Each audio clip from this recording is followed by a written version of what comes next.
One viral challenge, one moment chasing digital fame. That's all it takes to turn 5 young people into permanent reminders of social media's deadliest cost. Their stories prove that followers and fame mean nothing when the internet's most dangerous trends claim their final victims.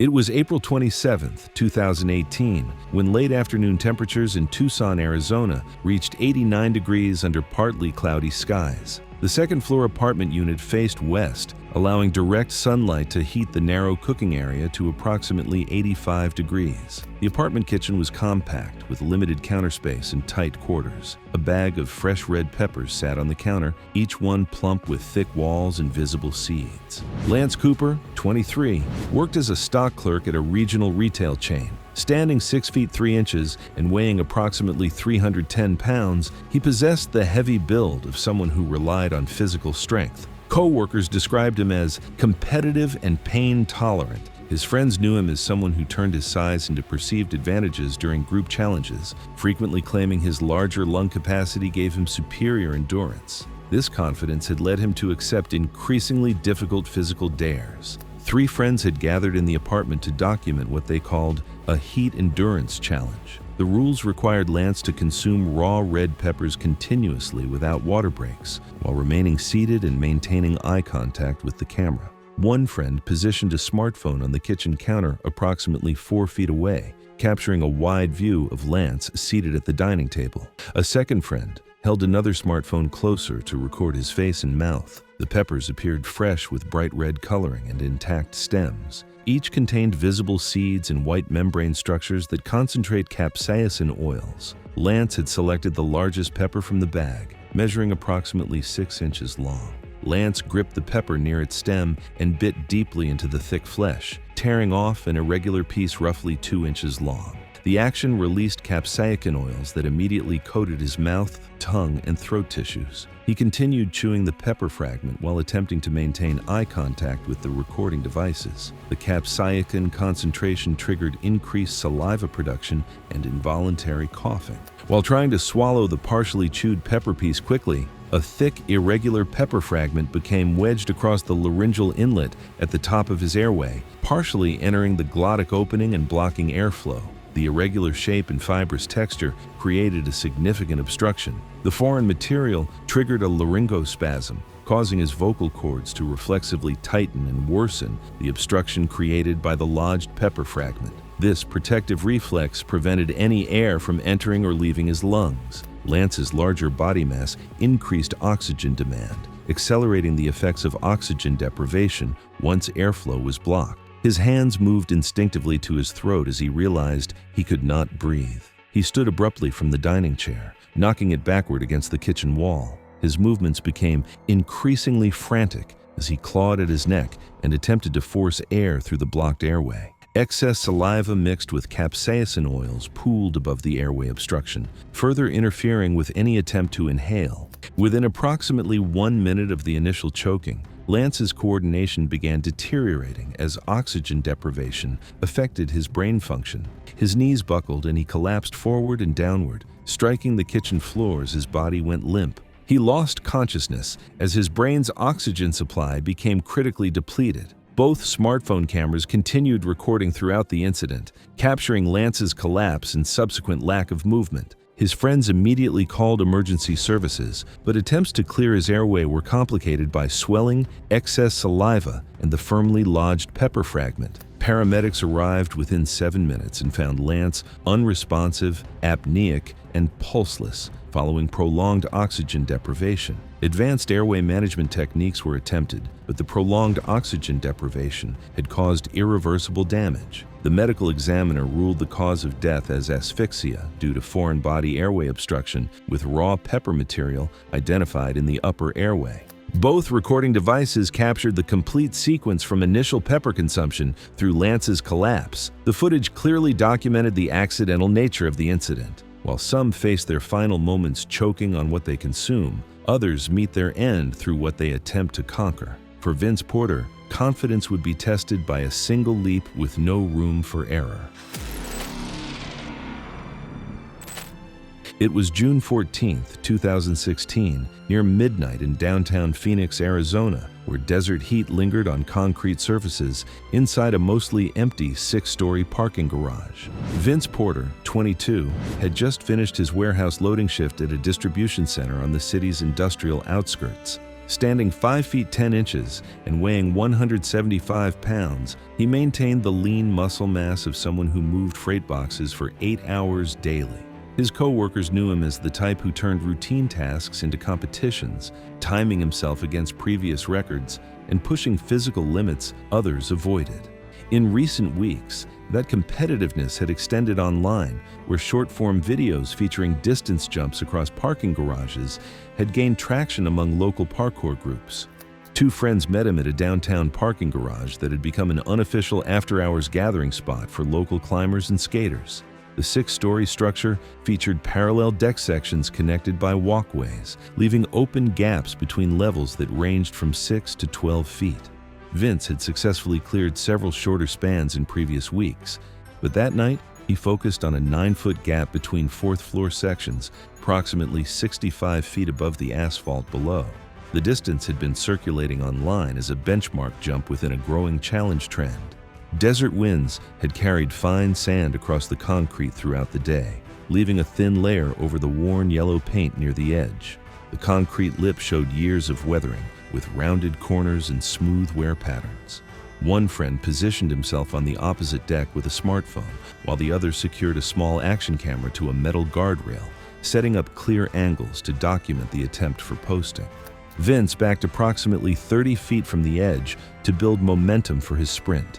The concrete showed scuff marks from previous attempts by other jumpers, though none had attempted this particular distance. He began his approach at a measured pace, accelerating as he neared the takeoff point. His running shoes struck the sand-dusted concrete with decreasing traction as he approached the rounded edge.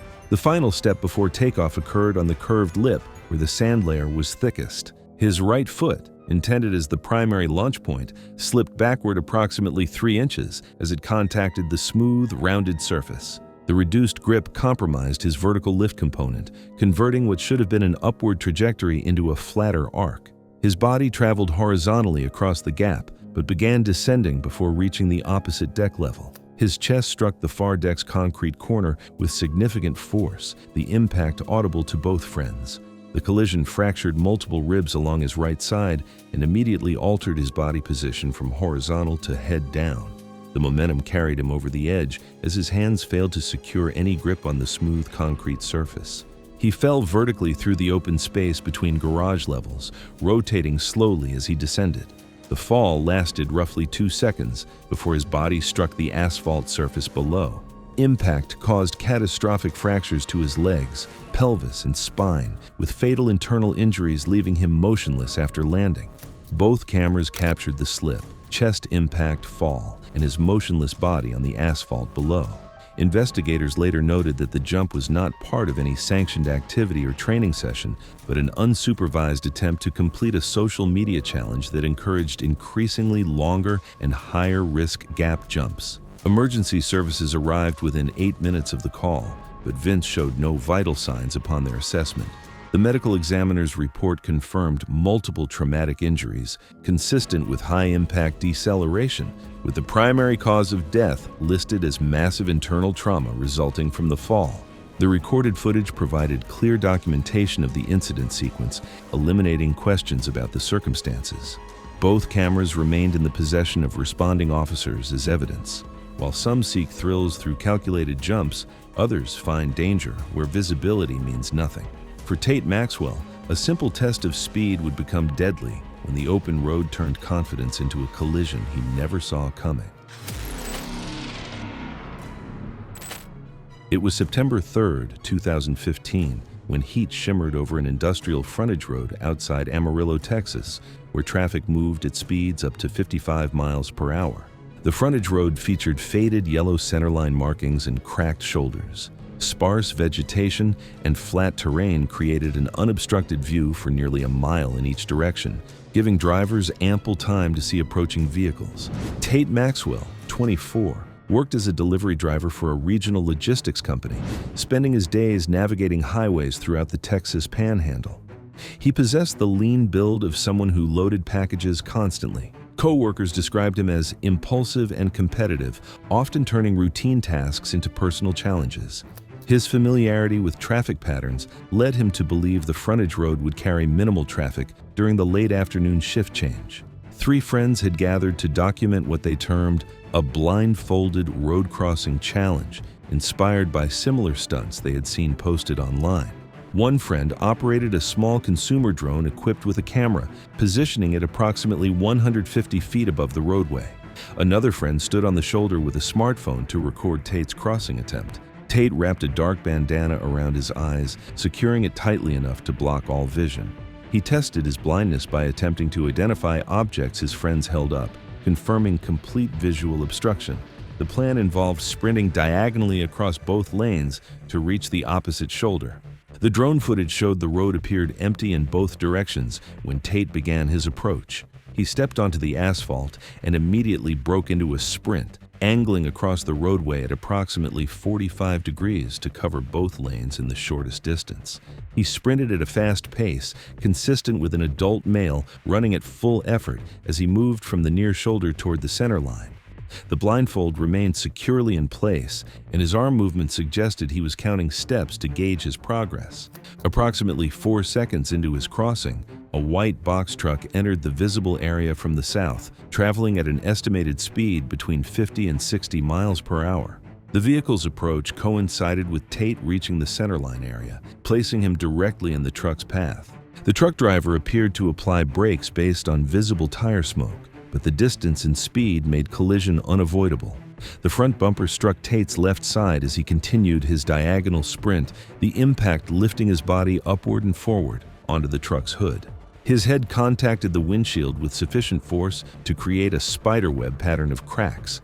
The impact caused immediate cranial fractures and loss of consciousness. His body rolled forward off the hood as the truck continued its forward momentum. Tate landed on the pavement directly in front of the truck's path.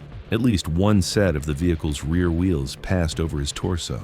The crushing force collapsed his rib cage and caused immediate bilateral pneumothorax as both lungs were punctured.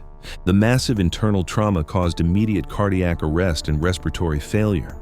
His body came to rest in the roadway as the truck continued approximately 200 feet before stopping. Emergency services received multiple calls from passing motorists and arrived within 12 minutes. Paramedics found Tate unresponsive with massive trauma consistent with being struck by a large vehicle. No vital signs were detected, and he was pronounced dead at the scene. The truck driver remained at the location, showed no signs of impairment, and cooperated fully with investigating officers. Skid marks on the pavement confirmed emergency braking had occurred prior to impact. The medical examiner's report listed multiple blunt force trauma as the cause of death, including severe head injuries, crushed chest cavity, and internal organ damage consistent with being struck and run over by a heavy vehicle. Both the drone footage and smartphone recording were retained as evidence. The recordings clearly documented the voluntary nature of the road crossing and the accidental circumstances. We've got more disturbing social media challenge tragedies coming up, so hit that subscribe button if you want to see how chasing likes can turn deadly in seconds. It was July 9th, 2018, when afternoon temperatures in Riverside County, California reached 103 degrees under cloudless skies. The backyard swimming pool reflected intense sunlight, with water temperature measuring approximately 84 degrees. The rectangular pool measured 30 feet long and 15 feet wide, with a deep end that dropped to 8 feet. The residential property sat in a quiet subdivision where most neighbors remained indoors during peak heat hours. Pool equipment hummed quietly, circulating chlorinated water that appeared crystal clear to the bottom. Lana Perry, 17, had recently completed her junior year of high school, where she competed on the varsity swim team. Standing 5 feet 6 inches and weighing 125 pounds, she maintained the lean physique typical of competitive swimmers. Her teammates knew her as confident and technically skilled, particularly in underwater events requiring extended breath control. 6 friends had gathered for an informal summer party while parents remained absent. The group had seen various breath-holding challenges posted on social media and decided to attempt their own version using the pool's deep end. One friend positioned a smartphone on a poolside table to capture the deep end area. Another friend secured a small waterproof action camera to the pool wall, approximately 4 feet below the surface. The established rules involved submerging to the pool bottom and remaining motionless while holding breath for as long as possible. Participants were encouraged to push their limits until experiencing dizziness. Lana volunteered to attempt the first recorded trial, expressing confidence in her ability to exceed typical breath-holding durations based on her swimming background. She had previously held her breath for extended periods during training exercises, though always under supervised conditions. She entered the pool and swam to the deep end, positioning herself directly above the 8-foot depth marker. The underwater camera captured her descent as she exhaled partially and allowed herself to sink to the concrete bottom. She settled into a cross-legged sitting position. Her initial posture appeared relaxed and controlled, consistent with someone experienced in breath-holding techniques. The smartphone footage from above showed her motionless silhouette against the pool bottom. Just over a minute into the attempt, Lana's body language began showing subtle changes. Her shoulders appeared less rigid, and her head position shifted slightly forward. These early indicators of oxygen deprivation occurred gradually without dramatic warning signs. The underwater camera recorded the moment she lost consciousness, consistent with shallow water blackout. Her body suddenly slumped sideways from the sitting position, with her head tilting toward the pool bottom. The loss of consciousness happened without visible struggle. Within seconds of losing consciousness, an involuntary gasp reflex activated as her body attempted to restore oxygen levels. The automatic breathing response caused her to inhale a significant volume of chlorinated water directly into her lungs.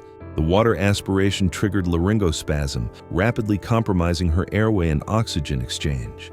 However, the initial water intake had already begun displacing oxygen in her alveoli, rapidly worsening her hypoxic condition. Her body remained motionless on the pool bottom as cardiac function became increasingly compromised. The poolside friends initially assumed her stillness indicated continued breath-holding effort. Recognition of the emergency occurred when her planned surfacing time passed without movement. One friend dove into the pool and brought her to the surface, finding her completely unresponsive. Emergency services received the call within 3 minutes of her removal from the water. Paramedics arrived to find CPR in progress, but Lana showed no response to resuscitation efforts. She was pronounced dead at the scene. The medical examiner's autopsy confirmed drowning as the primary cause of death, with findings consistent with shallow water blackout followed by aspiration. Water was recovered from her lungs. Both recording devices captured the complete sequence from submersion through emergency response. The underwater footage clearly documented the moment of unconsciousness and subsequent water aspiration. While some face final moments in water, others meet their end on steel rails. Reed Austin believed he'd mastered calculated risk, but train tracks leave no room for error. It was November 18th, 2017, when overcast skies hung low over Joliet, Illinois, with temperatures hovering around 38 degrees Fahrenheit. The active freight rail crossing cut through a mixed commercial area, with tracks running in a gentle curve that compressed sight lines in both directions. Loose ballast stones surrounded the steel rails, creating uneven footing approximately 6 inches deep on either side of the track bed.